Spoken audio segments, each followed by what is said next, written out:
ओम शांति। ओम शांति।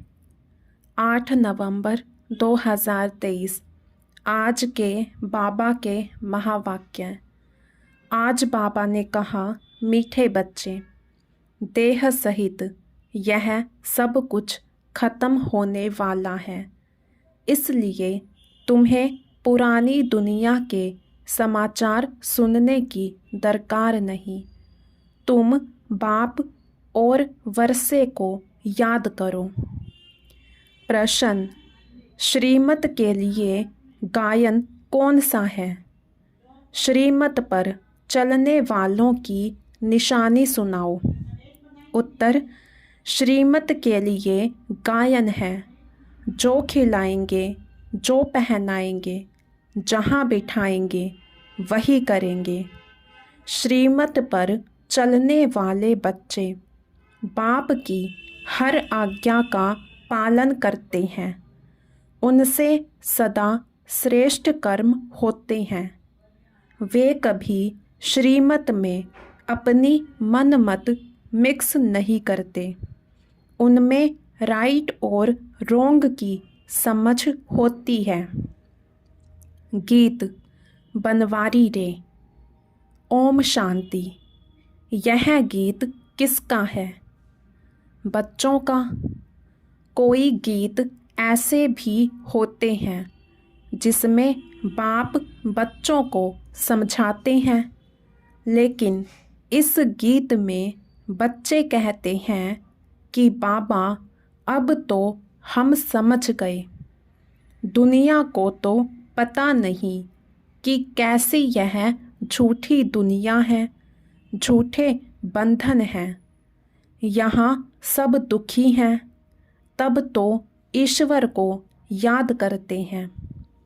सतयुग में तो ईश्वर से मिलने की बात ही नहीं है। यहाँ दुख है, तब आत्माओं को याद पड़ता है, परंतु ड्रामा अनुसार बाप मिलते ही तब हैं जब स्वयं आते हैं। बाकी और जो भी पुरुषार्थ करते हैं सब व्यर्थ है, क्योंकि ईश्वर को सर्वव्यापी मानते हैं। ईश्वर का रास्ता गलत बताते हैं। अगर कहें कि ईश्वर और उनकी रचना के आदि मध्य अंत को हम नहीं जानते हैं, तो यह बोलना सच है। आगे ऋषि मुनि आदि सच बोलते थे। उस समय रजोगुनी थे। उस समय झूठी दुनिया नहीं कहेंगे। झूठी दुनिया नरक कलयुग अंत को कहते हैं। संगम पर कहेंगे यह नरक है, वह स्वर्ग है। ऐसे नहीं द्वापर को नरक कहेंगे।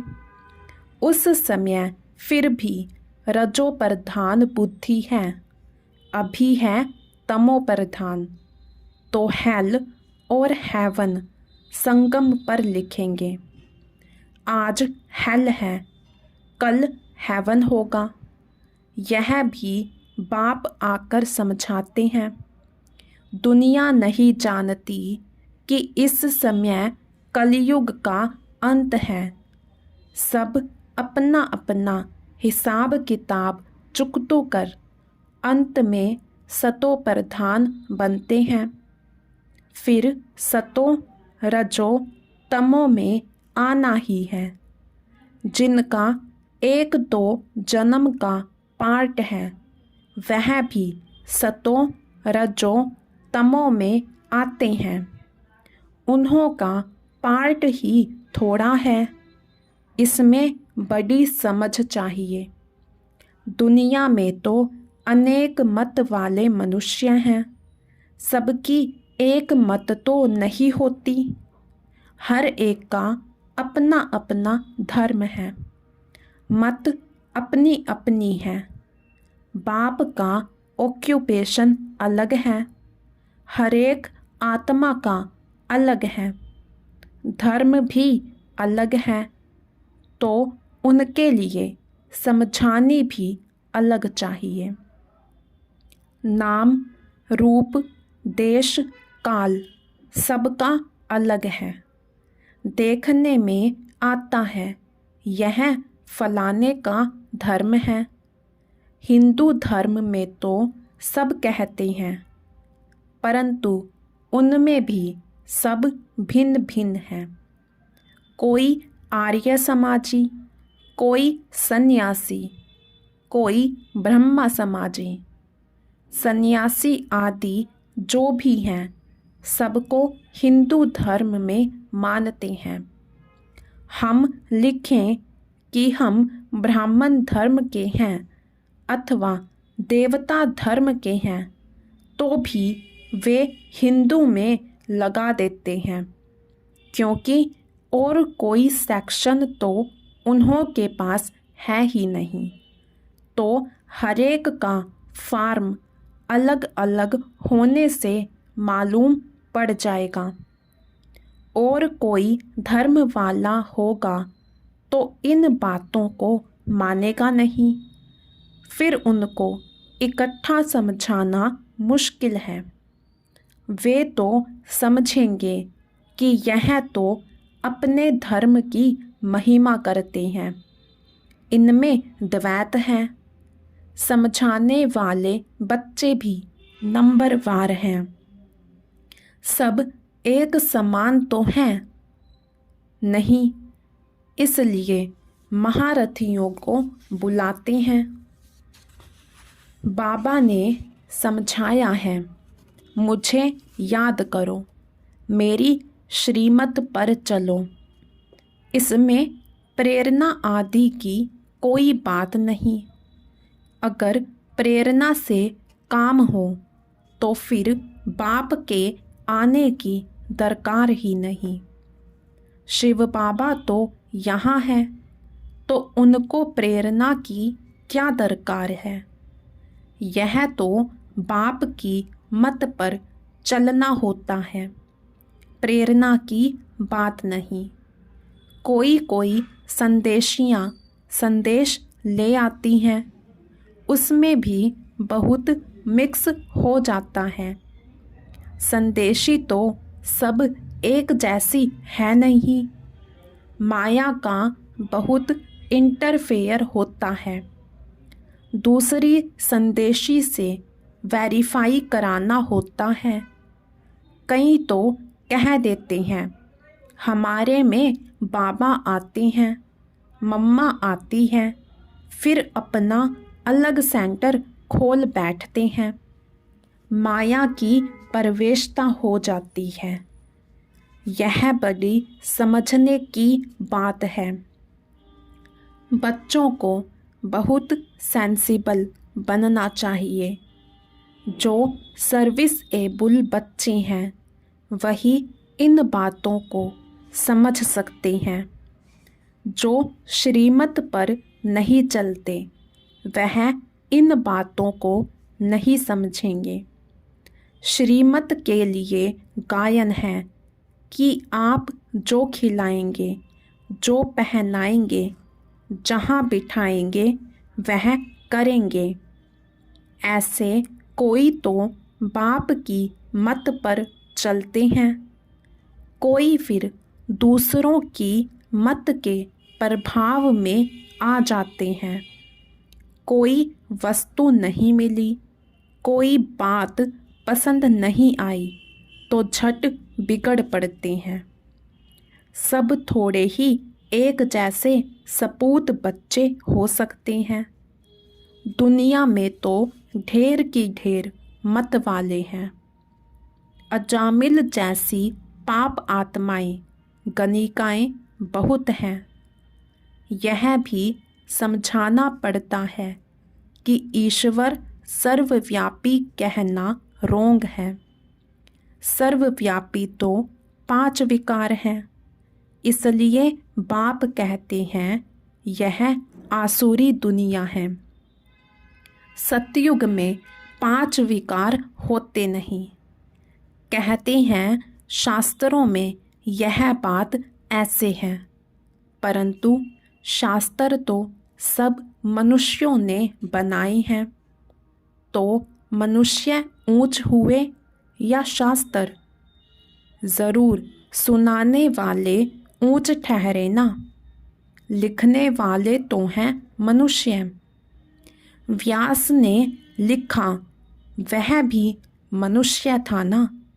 यह तो निराकार बाप बैठ समझाते हैं। धर्म स्थापकों ने जो आ करके सुनाया, उसका फिर बाद में शास्त्र बनता है। जैसे गुरु नानक ने सुनाया, बाद में ग्रंथ बनता है, तो जिसने सुनाया उसका नाम हो गया। गुरु नानक ने भी उनकी महिमा गाई है। सबका बाप वह एक है। बाप कहते हैं, जाकर धर्म स्थापन करो। यह बेहद का बाप कहते हैं, मुझे तो कोई भेजने वाला नहीं। शिव बाबा खुद बैठ समझाते हैं। वह हैं मैसेज ले आने वाले, मुझे कोई भेजने वाला नहीं। मुझे मैसेंजर व पैगंबर नहीं कहेंगे। मैं तो आता हूँ बच्चों को सुख शांति देने। मुझे कोई ने कहा नहीं, मैं तो खुद मालिक हूँ। मालिक को भी मानने वाले होते हैं, परंतु उनसे पूछना चाहिए कि तुमने मालिक का अर्थ समझा है? वह मालिक हैं, हम उनके बच्चे हैं, तो ज़रूर वर्षा मिलना चाहिए। बच्चे कहते हैं हमारा बाबा, तो बाप के धन के तुम मालिक हो। मेरा बाबा बच्चे ही कहेंगे। मेरा बाबा तो फिर बाबा का धन भी मेरा। अभी हम क्या कहते हैं? हमारा शिव बाबा। बाप भी कहेंगे यह हमारे बच्चे हैं। बाप से बच्चों को वर्षा मिलता है। बाप के पास प्रॉपर्टी होती है। बेहद का बाप है ही स्वर्ग का रचयिता। भारतवासियों को भी प्रॉपर्टी किससे मिलती है? शिव बाबा से। शिव जयंती भी मनाते हैं। शिव जयंती के बाद फिर होगी कृष्ण जयंती, फिर राम जयंती। बस मम्मा बाबा की जयंती व जगदम्बा की जयंती तो कोई गाते नहीं। शिव जयंती, फिर राधे कृष्ण की जयंती, फिर राम सीता की जयंती। जब शिव बाबा आए तब शूद्र राज्य विनाश हो। यह राज भी कोई समझते नहीं। बाप बैठ समझाते हैं। वह आते हैं ज़रूर। बाप को क्यों बुलाते हैं? श्री कृष्णपुरी स्थापन करने। तुम जानते हो शिव जयंती बरोबर होती है। शिव बाबा नॉलेज दे रहे हैं। आदि सनातन देवी देवता धर्म की स्थापना हो रही है।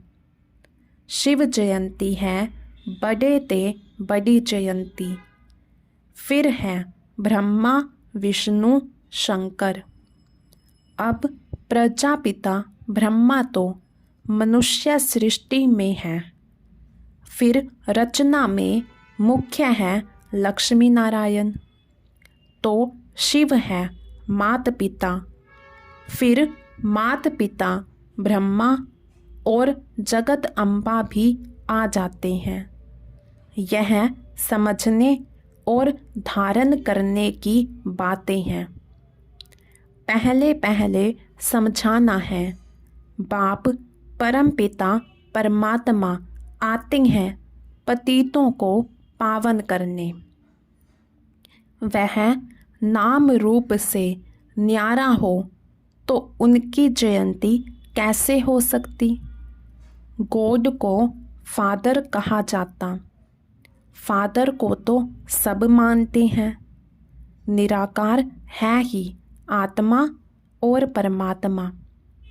आत्माओं को साकार शरीर मिलता है। यह बड़ी समझने की बातें हैं। जो कुछ भी शास्त्र आदि नहीं पढ़ा हुआ तो उसके लिए और ही सहज है। आत्माओं का बाप वह परमपिता परमात्मा स्वर्ग की स्थापना करने वाला है। स्वर्ग में होती है राजाई तो ज़रूर उनको संगम पर आना पड़े। सतयुग में तो आ ना सके। वह प्रालब्ध 21 जन्मों का वर्षा संगम पर ही मिलता है। यह संगम युग है ब्राह्मणों का।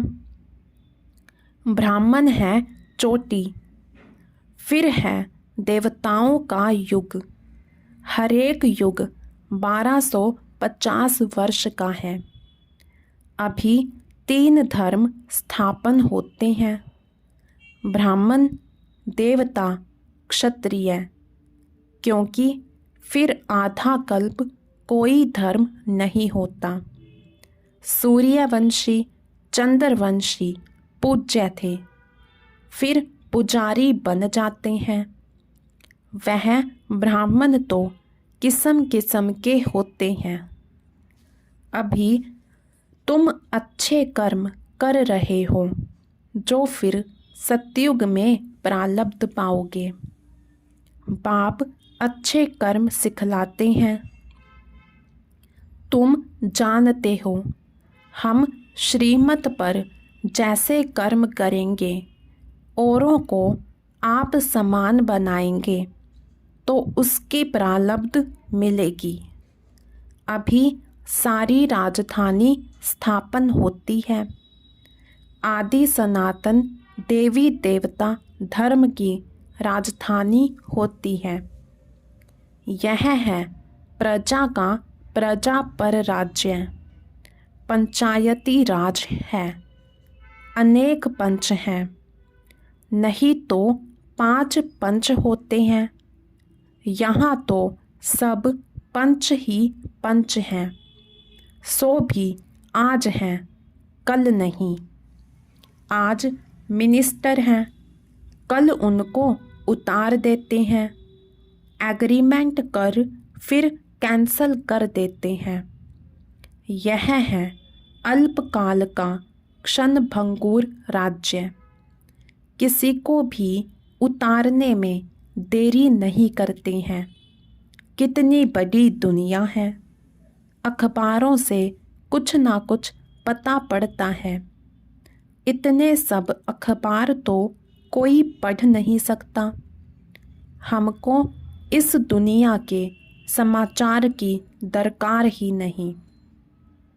यह तो जानते हैं देह सहित सब कुछ इस दुनिया का ख़त्म हो जाने वाला है। बाप कहते हैं सिर्फ मुझे याद करो तो तुम मेरे पास आ जाएंगे। मरने के बाद सारा साक्षात्कार होगा। शरीर छोड़कर फिर आत्मा भटकती भी है। उस समय भी हिसाब किताब भोग सकते हैं। साक्षात्कार सब होता है। अंदर ही साक्षात्कार करते हैं। भोगना भोगते हैं। बहुत पछताते हैं कि हमने नाहेक ऐसा किया। पश्चाताप होता है ना। कोई जेल बर्ड होते हैं। वह कहते हैं जेल में खाना तो मिलेगा, मतलब खाना खाने से काम है, इज्जत की परवाह नहीं करते। तुमको तो कोई तकलीफ नहीं, बाप है तो बाप की श्रीमत पर चलना है। ऐसे भी नहीं किसी को दुख देंगे, वह तो है ही सुखदाता। आज्ञाकारी बच्चे तो कहेंगे बाबा जो आप डायरेक्शन देंगे। तुम्हीं से बैठूं, यह शिव बाबा के लिए गाया हुआ है। भागीरथ अथवा नंदीगण भी मशहूर है।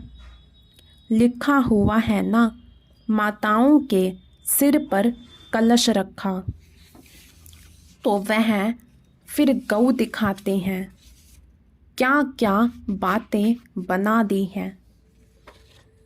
इस दुनिया में कोई एवर हेल्दी हो नहीं सकता। अनेक प्रकार के रोग हैं, वहाँ कोई रोग नहीं। ना कभी अकाले मृत्यु होती है, समय पर साक्षात्कार होता है। बूढ़ों को तो खुशी होती है। बूढ़े जब होते हैं तो खुशी से शरीर छोड़ते हैं। साक्षात्कार होता है कि हम जाकर बच्चा बनूंगा। अभी तुम जवानों को भी इतनी खुशी है कि हम शरीर छोड़कर प्रिंस बनेंगे। बच्चे हो व जवान हो, मरना तो सबको है ना, तो सबको यह नशा रहना चाहिए कि हम जाकर प्रिंस बनेंगे। ज़रूर जब सर्विस करो तब तो बनो, खुशी होनी चाहिए। अभी हम पुराना शरीर छोड़ बाबा के पास जाएंगे। बाबा फिर हमको स्वर्ग में भेज देंगे। सर्विस करनी चाहिए। बच्चों ने गीत सुना, बंसी वाला कृष्ण तो है नहीं, मुरली तो बहुतों के पास होती है, बहुत अच्छी अच्छी बजाते हैं, इसमें मुरली की बात नहीं। तुम तो कहते हो श्रीमत एक बाप ही देते हैं। श्री कृष्ण में तो यह नॉलेज थी ही नहीं। यह सहज राजयोग और ज्ञान उसमें था ही नहीं। उसने राजयोग सिखलाया नहीं है, वह तो राजयोग सीखा है बाप के द्वारा। कितनी बड़ी बात है। जब तक कोई बच्चा नहीं बनता तब तक समझ भी नहीं सकता।